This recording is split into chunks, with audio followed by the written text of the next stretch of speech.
ఇయాల జీవన్ రెడ్డి గారు పార్టీలో ఏ బాబు కౌశిక్ రెడ్డి జర ఆగబట్టరు వాళ్ళు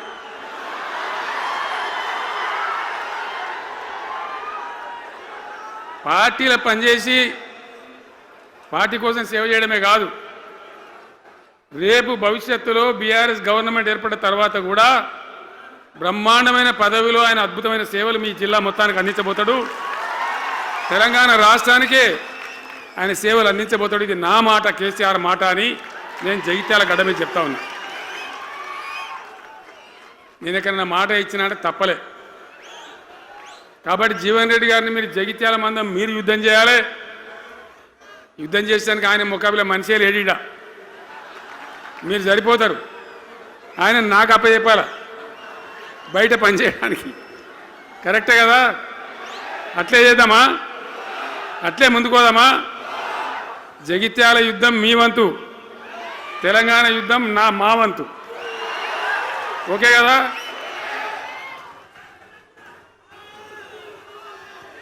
ఇప్పుడు ఏమైతుంది? ఏం కావాలి?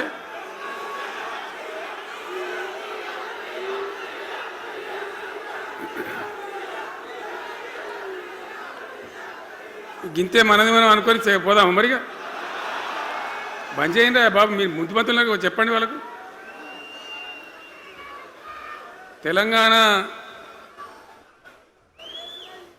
చాలా భయంకరమైన పరిస్థితులలో ఉండే, దుఃఖం వచ్చేది, ఏడుపు వచ్చేది. ఎమ్మెల్యేలుగా ఉన్నా ఏం చేయలేని పరిస్థితి. ఆగమాగం అడివేడివి కదా. ఎట్లా ఉండే తెలంగాణ మనం చూడలేదా? తెలంగాణ రాకముందు ఎంత భయంకరమైనటువంటి బాధలుండే, ఎంత కష్టం ఉండే. ఎవడన్నా తెలంగాణని మాట్లాడేవాడు ఉండనా?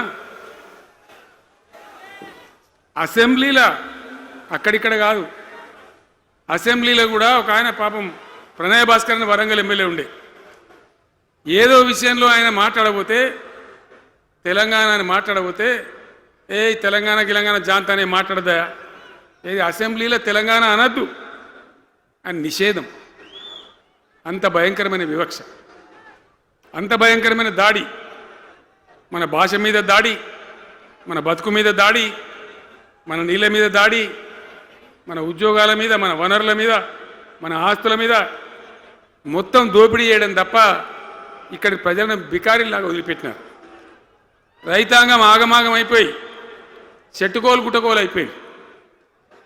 ఇంత ఎస్ఆర్ఎస్పి కాలువ ఉన్నటువంటి మెట్టిపల్లి, జగిత్యాల, సొప్పదండి ఇట్లాంటి ప్రాంతాల నుంచి కూడా దుబాయ్కి, బొంబాయికి వలసలు. పాలమూరు జిల్లా అయితే భయంకరమైన వలసలు. ఎంతకు పోయింది తెలంగాణ అంటే, కొన్ని పార్టీలు సరే వాళ్ళు చేసింది మంచిదా చెడ్డదా పక్కకు పెడితే దుఃఖం వచ్చేది, బాధ కలిగేది, ఆవేశం రగిలేది. మహబూబ్ నగర్ జిల్లాలో 100కి 90 మంది యువకులు వలస. బతకానంటే బతకపోవాలి, ఆడ బతుకు లేదు. ఉన్న ముసలోళ్ళకు, ముడిగోళ్ళకి ఇంత డబ్బులు వాళ్ళు పంపిస్తే కంట్రోల్ బియ్యం కొనుక్కొని తిని బతకాలి. అందులో కొంతమందికి అందకపోతే కొన్ని పార్టీల వాళ్ళు మేమేదో గొప్పతనం చేసామన్నట్టు గంజి కేంద్రాలు పెట్టేది. గంజి కేంద్రాలు గుండెలు రగిలి, నా తెలంగాణ గంజి కేంద్రాలు అంటే ఎవడో గంజి పోతే బతకాలన్నట్టు అంత అధ్వాన స్థితికి తెలంగాణ దిగజార్చిండ్రు. అది కాంగ్రెస్ ప్రభుత్వం కావచ్చు, టీడీపీ ప్రభుత్వం కావచ్చు. తీయటి పుల్లటి మాటలు చెప్పుడు తప్ప కసికేటి నీళ్ళు తెచ్చియలే, మంచినీళ్ళు ఇయ్యలే, కడుపు నిండా కరెంట్ ఇయ్యలే, ఏది లేదు. అంత పట్టిదే గ్యాస్. మాట్లాడు, చెప్పుడు, మోసం చేసి పోవుడు. మనం గొర్రెల్లాగా, మన దగ్గర అడిగే నాయకులు లేడు, నిలదీసేవాళ్ళు లేడు, అందరు కట్టుబానిసలు అయిపోయారు. ఆ పరిస్థితులలో మూనిగే నక్క మీద తాటికాయ పడ్డట్టు ఆనాడున్న ముఖ్యమంత్రి చంద్రబాబు నాయుడు కరెంటు ఛార్జీలు పెంచాడు, భయంకరంగా పెంచాడు.